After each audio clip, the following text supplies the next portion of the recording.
Get your ears wrapped around the Golden State Media Concepts Basketball Podcast. All the scoop you need to know from college basketball to the NBA and even March Madness. News of your rising stars. Topics on and off the hardwood. This is the Golden State Media Concepts Basketball Podcast.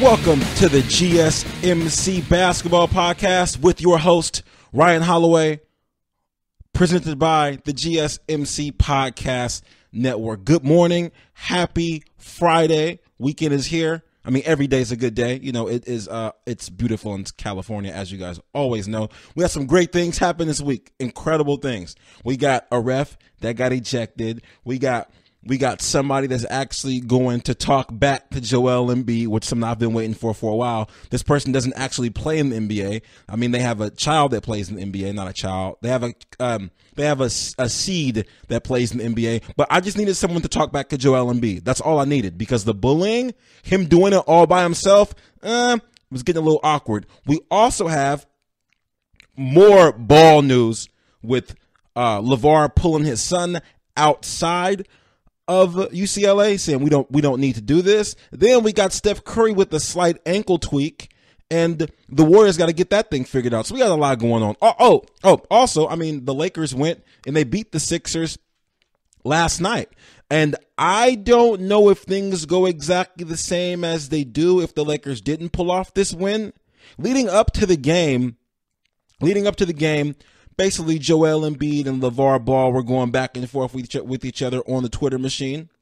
Joel Embiid told his teammate, Ben Simmons, can you please just dunk on Lonzo during the game so his dad can come save him? Basically, just let them know what's up, which is great because this is something that's concerned me for a while. Joel Embiid can't be the only one talking the most trash in the NBA. And you may think this is a good thing now, which I always thought it was a good thing. I'm all for trash talk all day, every day. However, when it's just one person doing it, that's when people start feeling a little weird about things. That's when people start getting a little iffy. Why? Because, well, I mean, honestly, most are lemmings, and we look for, not we. I'm an individual. I'm completely independent. But some people, they look for approval to other people to say that things are okay. You know, that's kind of why when something's popping off and something doesn't look right, it takes one person to say, hey, maybe that's not right. And then like other people will agree.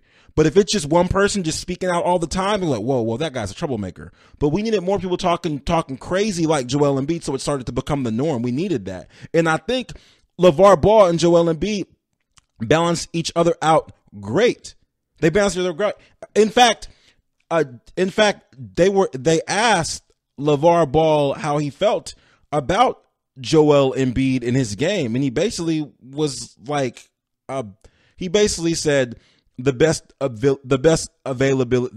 ability is availability. You know that whole cliche, but he didn't say it like that. He just talked about how Joel Embiid is always hurt and doesn't really have a right to really talk because he hasn't really done a lot. So we already had a lot going in this game. And then what ends up happening? What happens? Lakers end up winning because B.I., Brandon Ingram, I call him B.I. I don't know if that's a good name yet. I'm not sure, but I like the name. If anyone else hears it and they start calling him that, that's fine. You guys can have it. I think B.I. is clever because like Notorious B.I.G. was actually big, but Brandon Ingram, he's kind of slender. So I think B.I. is a good name because there's no G at the end because he's not big. Get it? Hey, it's going to take off. I'm going to call him B.I. And those are his initials in case you missed that.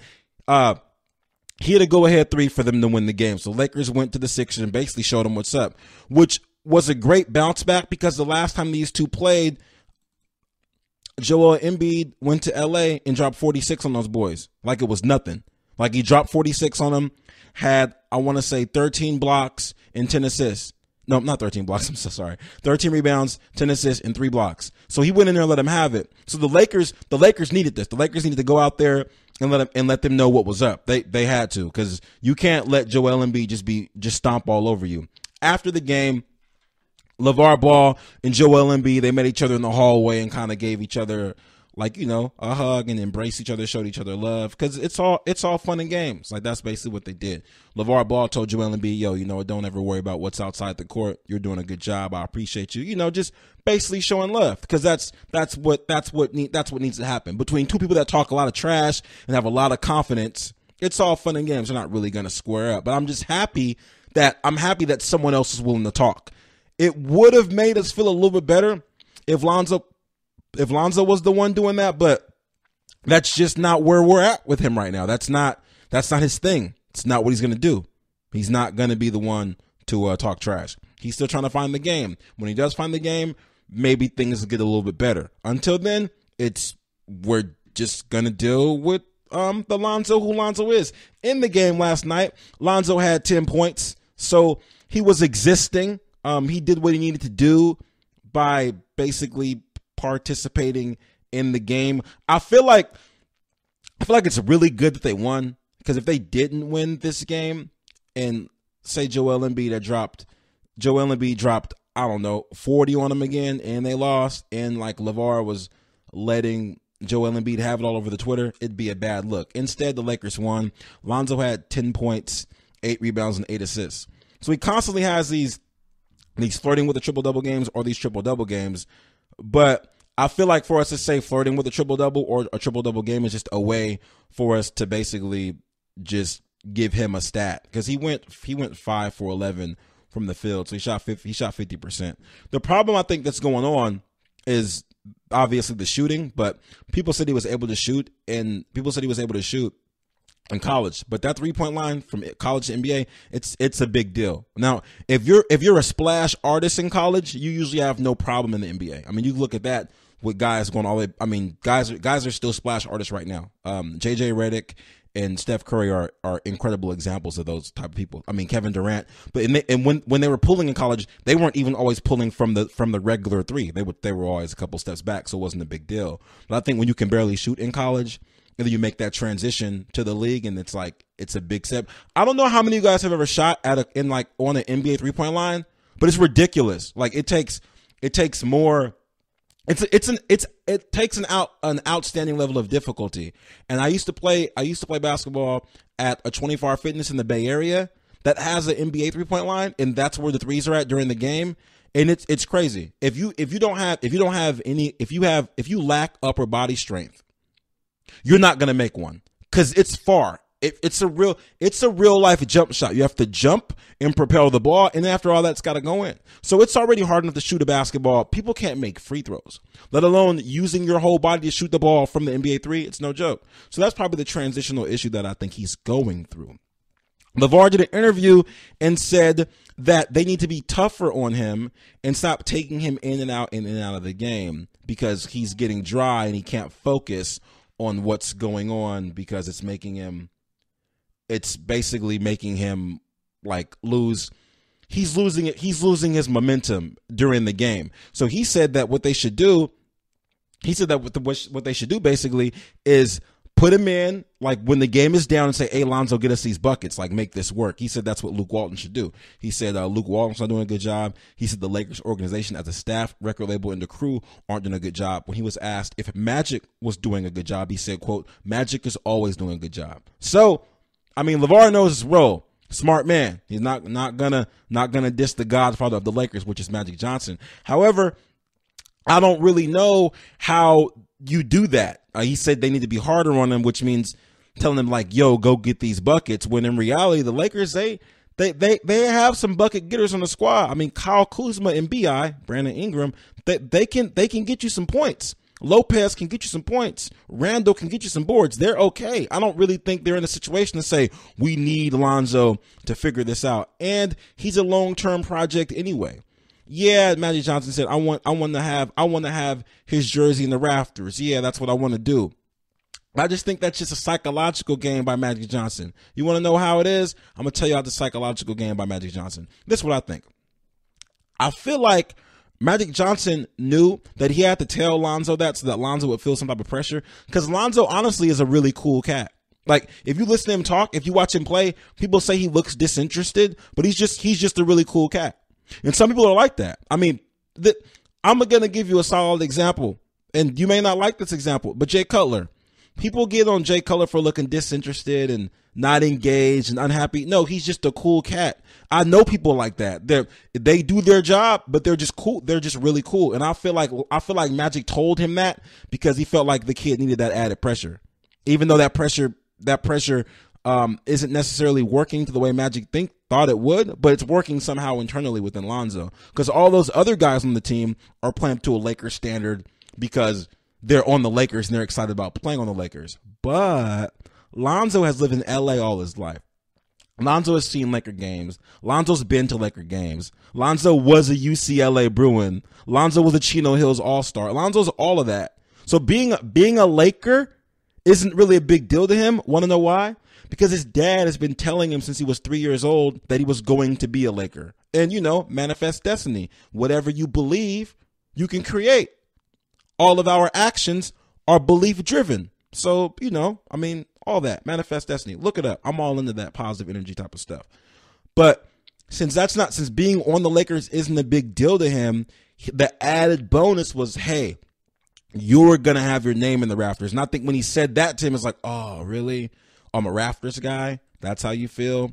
Okay, cool. So that's why I think Magic told him that. That's where we're at with it. As far as Luke Walton's putting him in and saying, hey, everybody clear out. We used to have this play back in the day called Georgetown where everyone would go flat. This only works in like 8th grade. Well, it used to work. This is like the 90s. So he's like, everybody go flat, right? And everybody would go flat, and then you let the point guard just do his dance at the top and just take somebody to the key, or just pull up a mid-range jumper. That would never work now because of like people's defensive position. It probably would, because people play bad defense and don't really know about positioning. So I don't think they're gonna just do a wave out for Lonzo and have him just dog people all through the fourth quarter. I don't think that's the situation that you put him in. I think he works on his game by himself, because why would you stunt the development of everyone else by having him just do his own thing? So LaVar's idea on that, I don't necessarily know if that's the best way to go about this, in my personal opinion. But I think they're pulling things together really well. The Lakers are going to make the playoffs, and this is the new young Lakers.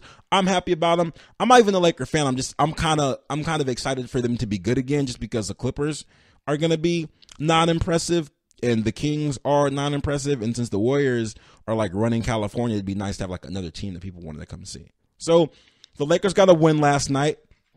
I guess Joel Embiid kind of took the night off and was like, yeah, I'm gonna let you guys have this just because, I like your dad and I like playing in LA. So I'm gonna let you guys have this because I'm a legend, and legends should share things, because Joel Embiid is a walking legend. Just in case anybody had any questions about that, everyone needs to know that Joel Embiid is a legend. Last night he had 33 and they took an L, and they're only going to get better. Also, the Sixers, aka the process, Markelle Fultz is looking good. Markelle Fultz is he's looking good. He's going to play. He's according to them, there's no more soreness in his shoulder. So that's going to happen. That's exciting. I don't know how they can get better, but apparently Markelle Fultz is going to get in. And then they made a trade for Okafor. So they finally got the cloud and the Eeyore-ness of him out of there. Not because he's Eeyore or because he's a black cloud, but that situation was a black cloud where they drafted him. He got hurt. Now they got all these players. They're not playing him, and it was just a bad relationship. So they moved him out. I don't mean he's a black cloud. I don't mean he's Eeyore. The situation is that way. He seems like he's a nice guy. So he's been shipped over to the Nets, and the process is just going to keep growing. It's going to keep growing and growing and growing, and then we're going to see what happens. I'm going to take a quick commercial break for you guys because I got to pay some bills, keep these lights on, pay for these mics, pay for this dope suit I'm wearing. I'm not really wearing a suit right now. That wouldn't make any sense. But when I get back, I'm going to tell you guys about another brilliant or harebrained or I don't know, however you want to label it, another LaVar Ball plan from the Ball Basketball University. I'll be right back.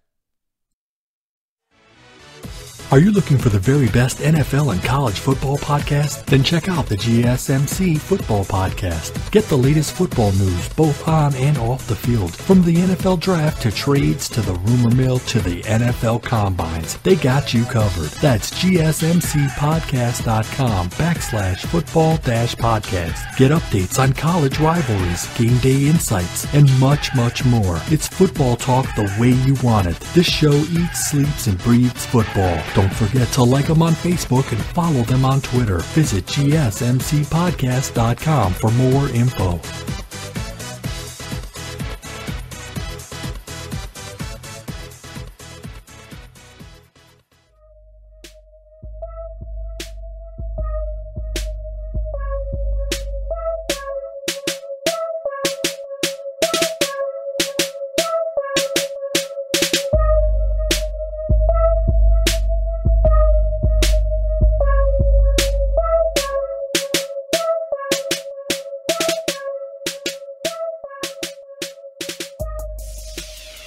Welcome back to the GSMC Basketball Podcast with your host, Ryan Holloway, on the GSMC Podcast Network. Last segment, I was talking to you guys about Joel Embiid finally having a match, finally somebody meeting his match when it comes to trash talk, which is LaVar Ball, and they went back and forth for a little bit. Then the Sixers played the Lakers yesterday in Philly, and the Lakers got a W, thanks to B.I., Brandon Ingram.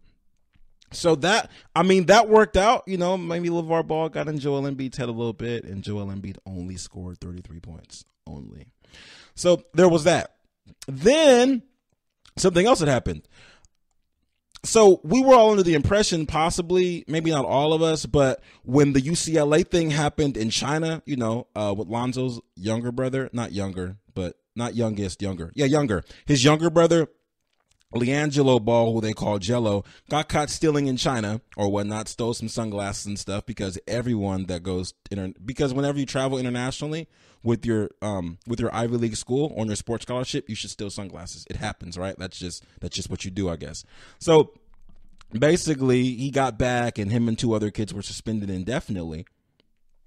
And what I saw on the Twitter machine, I saw that UCLA and him parted ways, and I'm like, that's, and I'm like, I saw that coming, but I didn't see it coming. Like, okay, I'm not surprised UCLA let him go, but I guess I wonder if they let all the kids go. But I was busy doing Ryan Holloway stuff, you know, kissing babies, saving planets, flying with the Superman cape, those type of things.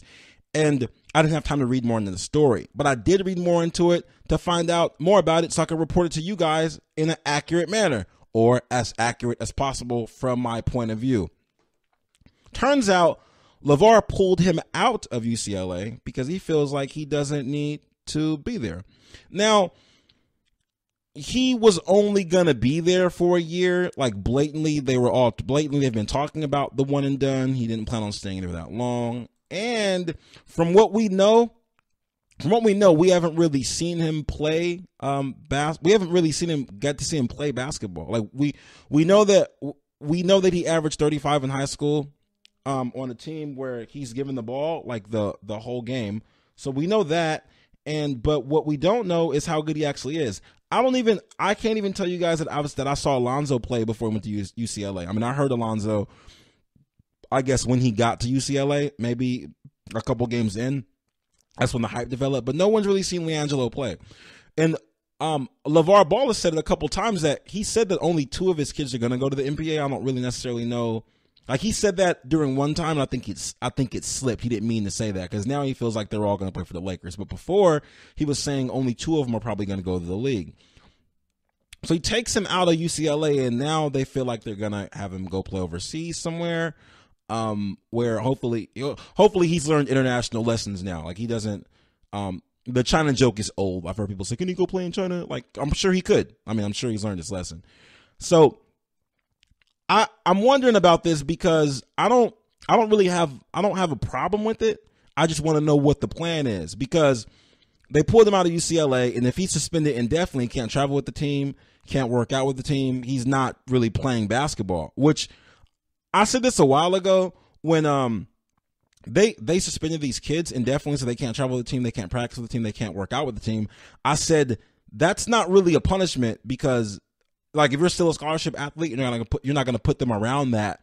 They're just gonna have a bunch of free time to still get in trouble. And I recommended, you still send them to everything, but they just don't play. Like, still let them work out, still make them go to practice, still make them do everything to basically feel the loss of basketball and not actually be able to, like, play in the game. So I don't know, suspend them for the first 10 games, whatever. But to have them just sit at home is kind of a waste of time. So, I mean, and I get it. And let's get something clear. It's not like, oh, well, he's supposed to be in class. Why would he be? Well, he's a one and done. So all of his classes are PE and, like, communication class, and not the one where you take a speech, but the one where not the one where you do a speech, the one where you study interpersonal communication and you just talk about like talking to people in certain ways, that class. And then he would miss like half of them because he's going to be gone. So the whole, if anyone feels like, well, while he was out, he would be working on his studies, and no. He's a one and done. His classes aren't. As a freshman, you don't even have any upper division yet anyway, let alone if you're a scholarship athlete that's one and done. He was probably going to be taking freelance subjective pottery where nothing's ever wrong. And then a couple PE classes that like the coach teaches, those type of things. So I think UCLA, not that they messed up, but I think the decision by UCLA to not have them travel to anything was probably not the best punishment, unless that was what they wanted. Like, maybe they were thinking, like, you know what we could do? Because if I'm UCLA, I don't really want to deal with this either. Like, hearing, I don't really want to deal with that whole situation of, like, that family if I'm UCLA, right? So I'm thinking, like, if we suspend him indefinitely, he doesn't get to make any basketball moves, there's a possibility his dad may pull him out. I feel like it was a diabolical scheme, honestly. That's what it may look like, because I'm willing to bet, I don't know, 2 to 3 quarters, like 25-cent pieces. Like, that's for those of you with your mind in the gutter. 2 quarters, 25-cent pieces, so 50 cents. I'm willing to bet about 50 cents that, like, those other kids that were suspended indefinitely, I'm sure they'll be reinstated within, like, the next, like, month or so, right? That's what I'm thinking. Either way, LaVar said that he wants his boys to play together, because several months ago, he pulled the youngest son out, LaMelo. He pulled him out of high school and said that high school was basically a waste of his time too. So he wants them to play together. They've hired Alonzo's agent to represent both of the boys, and once you like are represented by an agent, it's like official that you can't go to college. So basically, since they're working with the agent now, I'm guessing they're gonna find an overseas situation where they can both play on the same team. Maybe it'd be a big draw. And I want to say that this whole thing put together by LaVar, I think in its own way, it's kind of brilliant. And the reason I want to say it's brilliant is because when ideas are brilliant, everyone gives them credit after they work, right? Like, it's easy to say something's brilliant after it works out. Everyone can say that. But to say something's brilliant before it works out, people don't say it. Why? Because it can go terribly wrong. Brilliant ideas, when they don't work out, they can go terribly wrong. Really, very bad. Outstandingly bad. A hellacious amount of disappointment. But I think it's brilliant because the thing is this. When players go overseas to play, a lot of times when they leave the NBA, if they already have a name, they're a big deal. They can get on a team pretty easy.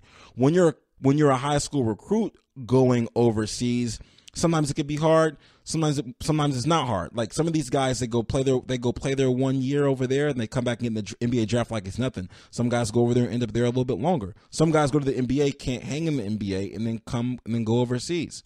Vice versa, whatever. It all works itself out. But a lot of those people we don't know until they get to the NBA, right? So, and then some guys you do know because they retired from the NBA or left the NBA and then went to go play overseas, and they're a big deal because they have the name or whatever. I think that LaVar Ball feels like he can leverage the Ball name because Lonzo's a Laker. And the Lakers are an international brand. Like, everyone knows who the Lakers are. Lonzo's the point guard.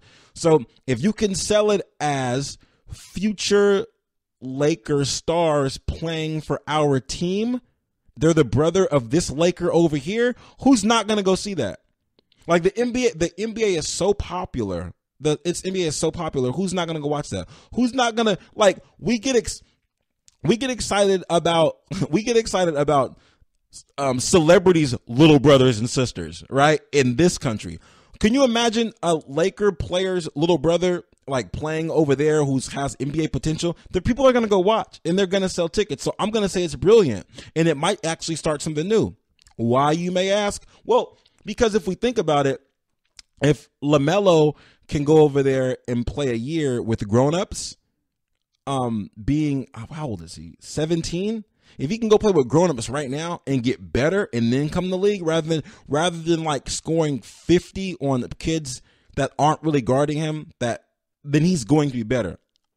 One of my good friends' little brothers, he played semi-pro in Mexico City, and he became an outstanding basketball player because when we were all older and played in like a rec league with like their dad, we all played in the rec league with his dad.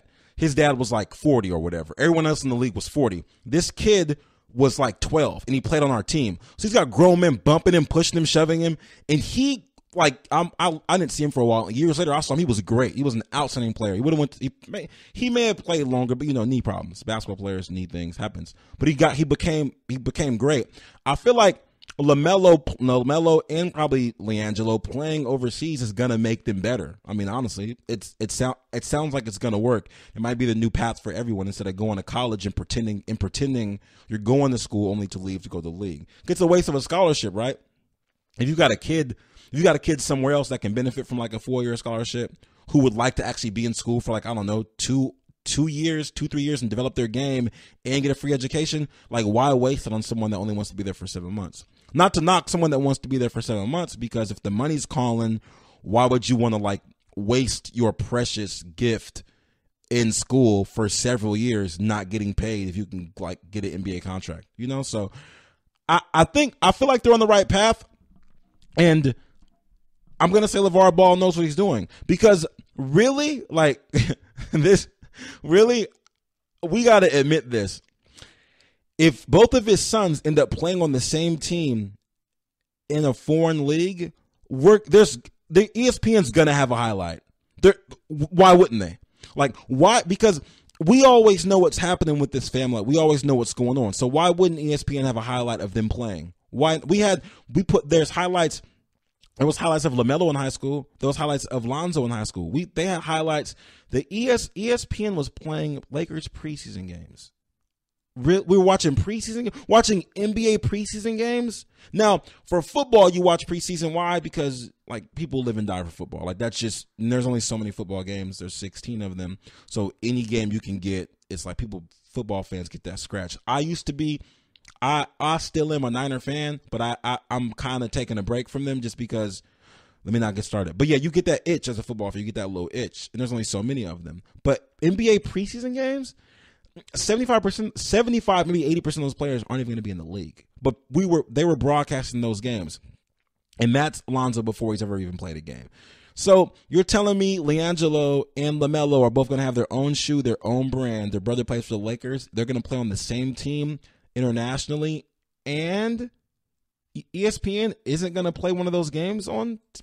Please. And if ESPN doesn't do it, somebody's going to do it. We're going to see someone's got to be planning for it already. And then that's why LaVar Ball is so powerful in the media industry, because when I saw him like hug Joel Embiid after that game, when he wants to speak to people regular, he will speak to them regular, because he's not a stupid man. He's very intelligent. And then when he speaks to when he was on CNN speaking to Cuomo about the whole Trump situation, he spoke with intelligence till the end. He got a little wild because he was starting messing around. But when it's business time, it's business time for him. That's why he wasn't in China to watch UCLA play. He was in China making other moves and deals. So I got a feeling he could push some buttons, already get some sponsorship deals, because someone wants to make money off of that. Everyone sees the money coming in. Someone wants to make money off of seeing them play. Why wouldn't you have a show on E! Entertainment following them around their international journey of playing basketball if you have a Kardashian show? Like, why wouldn't you want to do that? Why not? So it's a win, especially because I think that LaMelo However, I haven't heard him talk a lot, but I think he's more like his father than the rest of them. Like, I think he's got the charisma and the outspoken attributes that are going to be entertaining. Because the only downfall of this show is if everyone is as talkative as Lonzo or Liangelo. If they're that level of talkative, then I don't really think anyone's going to watch. But if they got that Lavaar, whatever that means, they got that whole thing going, I think it'd be a great show. So he pulled them out of school. They're going to go international. They're going to play together. They're going to get a show. One of them or both of them is going to get drafted, and that's what's going to happen. I mean, I believe it, and I think it's a brilliant idea. There's going to be a 30 for 30 about this, like years from now, and I'm going to be on the 30 for 30 because they're going to ask me how I felt about it, because by then I've blown up, and they're like, hey, Ryan Holloway, he even said he saw this coming. I was like, yeah, I saw this coming because I'll shout out all you guys for your support. Be like, yeah, thanks to all my GMCers, they were all listening, they supported me, and yeah, but anyway, that's all down the line from now. So yeah, keep an eye out for that. Maybe they'll be playing overseas sometime in the next couple of months. I'm not really sure when the overseas season starts. Like, that's a league. Like, overseas is just the league. like there's not individual pockets. There's just overseas, and they all just play each other. It's so it's funny how I'm gonna go to break after this, but it's funny how, like, in America we just make things so broad. Here we make everything specific. So if someone says, "Hey, I'm not from the East Coast. I'm from Chicago. I'm from the Midwest." And if somebody says, "Oh, you're from NorCal," I'm not from NorCal. I'm from LA. Like, okay, cool. But when we talk about other places, we just group them all together, like overseas, or we'll call a continent a country, and it's just everything to us is just uniform. Like, oh yeah, overseas. Oh yeah, somewhere in Europe. Somewhere not the U.S., but we're so specific about our states and regions. But when it comes to everything else, all those people in that continent, we feel like all of them, every single one of them is European. Like, we don't really care where you come from, or like, it's funny. But I guess that's Eurocentrism at its best. Anyhow, hopefully that didn't go over your head. I'm going to take a quick break. And then when I get back, oh my God, there's so much stuff coming. There's so much stuff happening. I don't know if I'm going to tell you guys about this ref that got ejected. I don't know if I'm going to tell you guys about the Warriors and Steph Curry being injured. I'm not sure if I'm going to tell you about LaMarcus Aldridge. My bad. I'm sorry, I messed that up, you guys. So yeah, he's been balling because Kawhi's been missing, but Kawhi's going to come back. It's NBA. The NBA is outstanding right now. So I'm going to pay this bill. I'll be right back. Don't go anywhere. Do not leave. Stay right there. Sit down. All right, be right back. Thanks.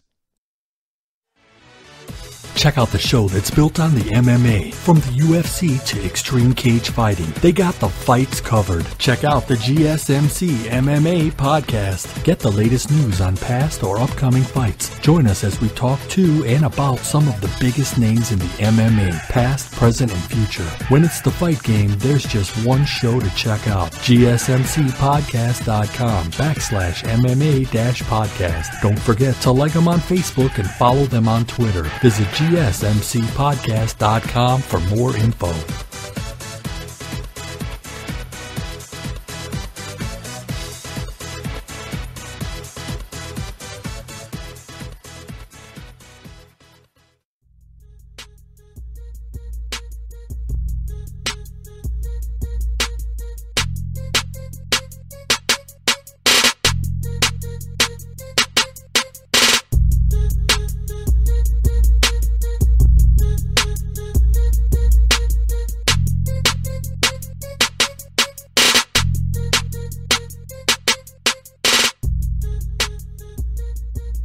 Welcome back to the GSMC Basketball Podcast with your host, Ryan Holloway. How are you guys doing?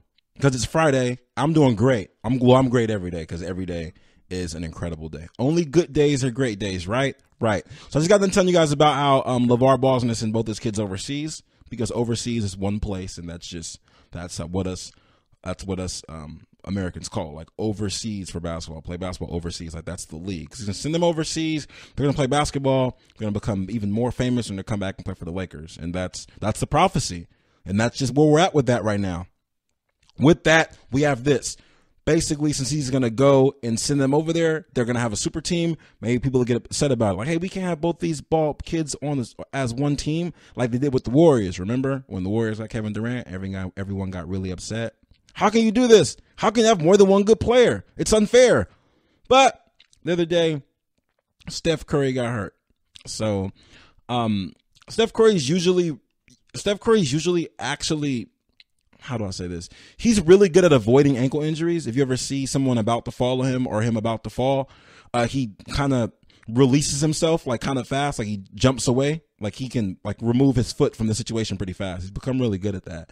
But in this time when he got hurt, he was actually closing out playing defense, and when he closed out on the guy stopped short and his ankle got caught. So Steph Curry like went somewhere without his foot going there. It was a pretty weird injury, actually, the way it worked itself out.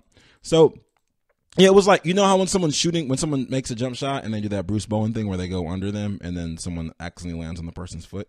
It was like that, but no one jumped. Like Steph Curry was running, and the guy like basically did like a fake jab step and went the other way, and then Steph Curry ran over the guy. It was weird. But so he's going to be out for several weeks. And the question is, how good are the Warriors without Steph Curry? Are they going to be okay? And Kevin Durant has went ahead and stepped it up. So, I mean, because he's Kevin Durant. According to the numbers, though, the way that they're playing, it doesn't change that drastically. I mean, for the points scored, yeah, absolutely. But for the possessions and possessions per minute and the style of play, it hasn't really changed that much because Klay Thompson and Durant and Draymond Green are still finding a way to get these buckets without Steph. One thing I want to bring to the attention of everybody is this. So Steph Curry is hurt, and the Warriors are still staying afloat. Now, my question is like, what would happen if they didn't have Kevin Durant? If they didn't have Kevin Durant, they would just probably fall off into the abyss. I mean, they'd still be good, but I mean, would they be a championship team without Steph and Durant? I mean, probably not, right? Like, probably not. So this is why you want to have a team with as many good players as possible, because life happens. So for everyone that says, oh, well, it's a super team and Dwayne Wade and LeBron, they had a super team in Miami, they had Bosh and super team this, super team that, people get hurt. And when people get hurt, you don't have anyone to pick up the slack if you only have one or two good players. So that's something I've always wanted to understand. Even when Westbrook and Durant will play together and like one of them will get hurt and then one of them have to just carry the load for the whole team. This was before Westbrook. I mean, Westbrook's always been good, but this is before triple-double Westbrook. But still, I mean, he's always been great. So, like, but one of them would get hurt and then it would throw off the rhythm and the other one would come back, and now we're in the playoffs and things just aren't floating right. Whereas if you have one more good player, if one person gets hurt, okay, well, he can rest. We don't have to rush him back in, and we can still be good. And that's pretty much what happened in the playoffs when they lost to the Cavs, right? Because Steph got hurt against the Rockets, didn't get enough time to rest. Maybe he sat out, I don't know, maybe he sat out 4 games, wasn't himself. I'm not going to make any excuses for them. They lost to the Cavs. LeBron brought a championship to the land. It's a great thing to happen. However, after that, you go and get another good player, right? That's what you should do. I would think that is what you would want to do. That's what Westbrook did. Well, not Westbrook did, but the GM did. They went and got Carmelo and Paul George. That hasn't been the greatest situation thus far. I mean, Carmelo missed a dunk last night in Mexico City, and they got beat by the Nets. They got beat by the Nets in Mexico City. Does that sound like a joke? Like if I told you, oh yeah, a team with Westbrook, Paul George, and Carmelo, they got beat by the Nets in Mexico City. Do you believe that with me telling you that? I don't know. You probably want to look that up to find out if it's true. But yeah, that happened last night. So yeah, just because you put these players together, that doesn't even necessarily mean that you get this outcome. So I'm not happy Steph got injured. I'm glad that he's gonna be able to take a break for a while because he plays super hard. And I know there has to be some frustration going on because they're not able to like rest players the way they want to rest them because of the new NBA rules where you can't rest players. So I'm not saying he's enjoying his ankle injury. I'm saying it's good that hopefully he can get some rest out of it, especially with all the frustration going on with all these ejections. It was probably about time the Warriors slowed down a little bit anyway, because in the past 5 weeks, they've had 4 different Warriors ejected. You got Draymond, Kevin Durant, Steph Curry, and Sean Livingston all ejected. Like, so y'all got to pump the brakes a little, pump them a little bit. And it was interesting because the last ref that did an ejection on the Warriors, he got in Sean Livingston's face. Now, when this popped off, I was like, whoa, did this ref just have a flashback moment? Because Sean Livingston was yelling at the ref. And the ref was like, yo, what are you doing? And then Sean Livingston like approached the ref, and the ref kind of walked towards Sean Livingston like, do you want these hands? And their foreheads touched. And then the ref ejected Sean Livingston. So I was like, well, I was thinking, I haven't seen that before. Usually, the ref walks away, the ref just stands their ground. Like when LeBron beelined towards the ref a few weeks ago, the ref just stood there and then walked off and like kicked LeBron out the game and then walked off. But this ref was like, what is there an issue, sir? Is this something you'd like to handle outside? And they touched foreheads. Like the ref was playing the game. Like the ref had a flashback because he was hooping earlier that day and then was like, oh wait, I'm not even in my shorts. What am I doing? And then so the ref got ejected for a week. They suspended him. The commissioner was like, hey, we can't have you about to fight. You can't be about to fight these players out here. This isn't something that we're going to be doing. Okay. I don't know what you do in your free time. I'm not sure how you handle things on your other jobs or what you did when you used to rec league. I get it. But like here, I can't have you fighting these players. One, if you get smacked, then you're gonna end up suing somebody, and I don't want no parts of that. Or if you smack one of these players and then they can't play, we're gonna sue you, and it's not gonna be a good thing for anybody. So what we're gonna need you to do, you're gonna just take a break for about 7 days, regroup, find yourself. Here's a flyer. Go to this meditation camp and find yourself. I can't really knock the ref because I feel like if you're reffing the Warriors, right, and you have to eject Sean Livingston, and prior to going to this game, Steph Curry, Draymond Green, and Kevin Durant have all been ejected, all of them. So you're thinking, when refs talk, like they have a community, they're friends, they're people, they bleed. If you prick them, they bleed. If you upset them, they cry. They're people too. They're not machines. So they talk and they're like, hey man, be careful reffing those Warriors, bro. They won that championship and they just run around willy-nilly running amok. And if all this happened in the last 4 weeks, we don't know what was happening like from mid-October to like the last 4 weeks, right? So the refs weren't just ejecting people like off the rip. This had to be a developing incident. Like, hey man, can you not drop that F-bomb around me? Hey man, can you not say that about my wife? Hey man, can you not say that about my mom? Hey man, can you not yell at me? Hey man, can you not throw your mouthpiece at me? That's it. Ejecting everyone left and right. So I feel like the ref kind of went in ready. He kind of like how when Crabtree, I don't know if you guys know about this, but Crabtree plays for the Raiders. Talib Kweli. Aqib Talib played for the Broncos. Last year, Aqib Talib ripped Crabtree's chain off and said, yo, I don't want you wearing that chain around me. I'm going to rip it off. So then the next game this year when they matched up again, Crabtree wore his chain. Like, hey, I'm going to wear my chain again. And Aqib Talib ripped the chain off because he was ready. So he wore the chain knowing that if that guy sees it, he's going to be ready to rip this chain off. And it happened again. They got in the fight. So this ref had to show up ready. Like, if I'm going to go ref this Warrior game, this can't involve any half stepping. I got to go in here ready to do this. And I think that he felt like he knew things were going to get about it. Do I agree with his actions? I can't say that I do. Do I understand? Absolutely. Because I know that if I have a friend that tells me like, hey man, every time I go to that place, those guys start problems with me. So if you go to that place, you should be ready. I'm going to say, all right, bro. And then when I show up, I'm going to be ready. So I can't really knock him for that. I mean, I understand the suspension, but sometimes you can't fight your customers at work. Like that's just how it goes. There's not really an excuse for that, right? Like, I mean, it's all, I can laugh about it, but you just can't square up with your customers. Like you're supposed to have, it doesn't work that way. So More power to the ref. Hopefully he gets some time off and gets to like chill out and spend some time with himself. I'm going to take a break, and when I get back, I'm going to tell you guys about the game of the night.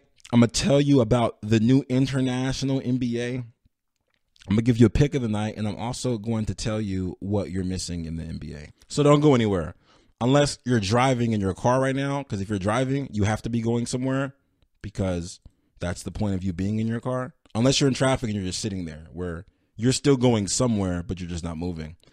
I digress. Anyway, listen to this awesome commercial, and I will be right back. Check out the show built around the women of MMA.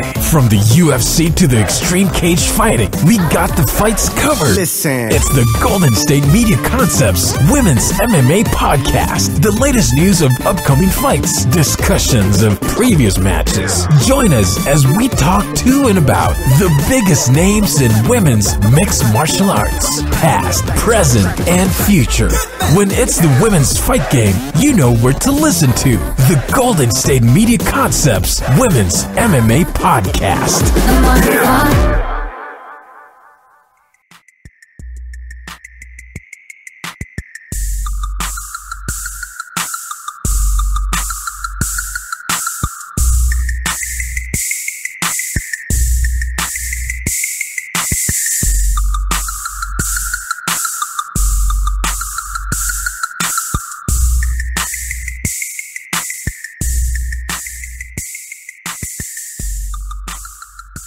Welcome back to the GSMC Basketball Podcast with your host, Ryan Holloway. Just got done telling you guys that about the Steph Curry injury and how the Warriors are, adapting without him. I said he's going to be out for several weeks. I thought it was going to be like a month or so, but they said the earliest he'll be back is December 19th. So I don't know if they're just going to give him a shot and say, hey, figure it out. But it seems kind of fast to come back from that. They said that the injury, it's like the MRI was negative and there's no like massive tearing or anything like that. It didn't look really good, And then when you sprain an ankle, since there's tendons and things that have been moved around in there, then you're more likely to sprain it again because the tendon isn't. Anyway, hopefully he's great. I personally would like for him to take a little bit more time off just because they can't rest players right now, but they'll be all right. They'll be fine. Especially, since Kevin Durant isn't playing Kevin Durant is KD. He's getting buckets, but he's been a little inconsistent. I think it'd be good to, just let him just have a lot of shots right now, just get it figured out. Kind of the whole LaVar Ball strategy with Lonzo, like put him out there for the fourth quarter and just give him the ball, let him figure it out. But this is a little bit different because Steph literally isn't playing, so it's okay to just have Kevin Durant just take a whole bunch of shots versus all the other players that play for the Lakers where it's like we're not going to let him just take 10,000 shots because we have other people that can actually shoot the ball. And Adam Silver, the commissioner of the NBA, is considering moving a G League team to Mexico City. Last night, the Oklahoma City Thunder and the Brooklyn Nets played a game in Mexico City and their $300 million arena. Mexico City has a population of 20 million people. So it's a really large populated area. And the NBA has dreams of possibly moving a franchise down there. They'd like to start with a G League team just to, spark the interest a little bit. The next thing you know, they can put a real team there, which I think is a good idea. I know the NFL was considering putting a team there, and I believe that's probably not a good idea. Like, maybe that's harder on the players, right? Because when you travel every week and then 1 week you have to like basically leave the country, it'd be like, oh my God, because they already go to London, right? They go to London, they go to Mexico City, like, oh really? We got to go there. I could see how that could be annoying. But during the NBA season, I don't know. So don't quote me on this. I haven't interviewed anyone. This is just my 100% opinion. If there's an NBA player listening to this right now saying, Ryan, you have no idea what you're talking about, we do not want to go to Mexico City, that's fine. This is just random. I feel like if you're already traveling everywhere and you're on these road trips for a while, like, I don't know, 5 games straight or whatever, then it doesn't seem like going to Mexico City for like a night or two would be that big of a deal. Right? I mean, if you're already doing the Dallas road trip thing, when you go through San Antonio and Dallas and is there another team? Houston and then you go to Mexico City, and then I guess come back up through California. And then, so if you're already on a road trip, I mean, I guess it'd be cool to go out of the country for once, just see something different. I could see it getting old maybe after, I don't know, I guess 2 seasons, but I think it's a good idea. So Adam Silver said that's something that he's interested in doing. The NBA doesn't have a presence there right now, obviously, but the Mexico City has like a vast interest in basketball because of their minor league team. So, I mean, I guess it's a good idea to bring a team there. I don't see why not. A lot of the fans interviewed down there, they said that they've always been Laker fans and always been New York Knicks fans just because of like international popularity. So the fan base is already there. The fans are going to go see the game. You can't lose. It sounds like it's going to be a great proposition. So good luck to them. I'm completely with that. LeBron bought a new house in Brentwood.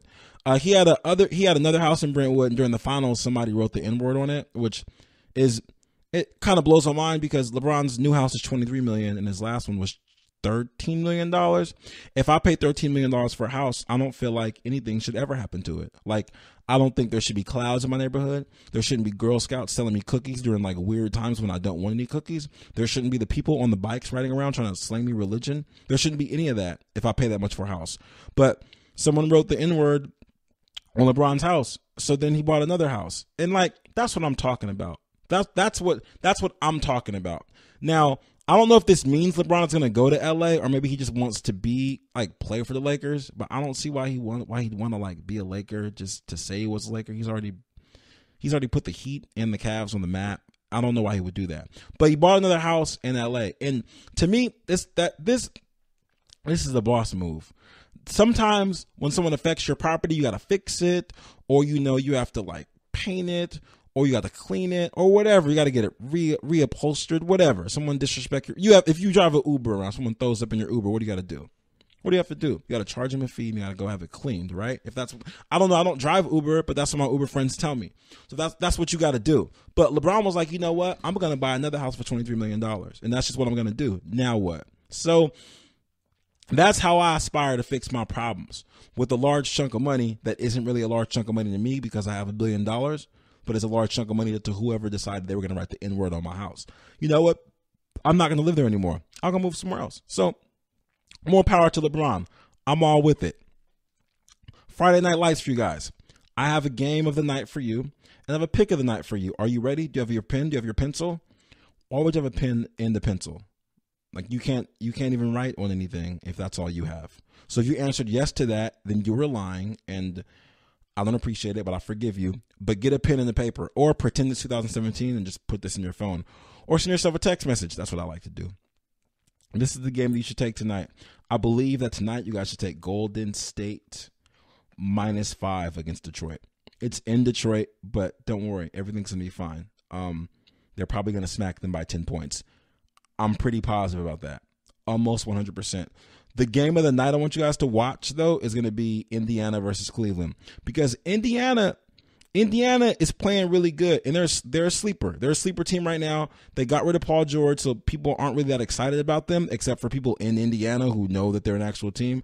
But, I mean, they're ranked 7th right now. So I'm not going to say they're a big deal yet, but they're somebody to watch. So don't wait till the playoffs to watch Indiana and then say, oh, you know what? I didn't even know that they were that good. I didn't even know that they still had a team in Indiana. I thought when Paul George left that the team went bankrupt and they just closed it. No, they didn't close the team. That's not what happened. The team still exists. Indiana still has a basketball team. They're called the Pacers. No, Rick Smits does not play for them. No, Larry Bird doesn't still coach him. Things still continued after Paul George left. So check them out.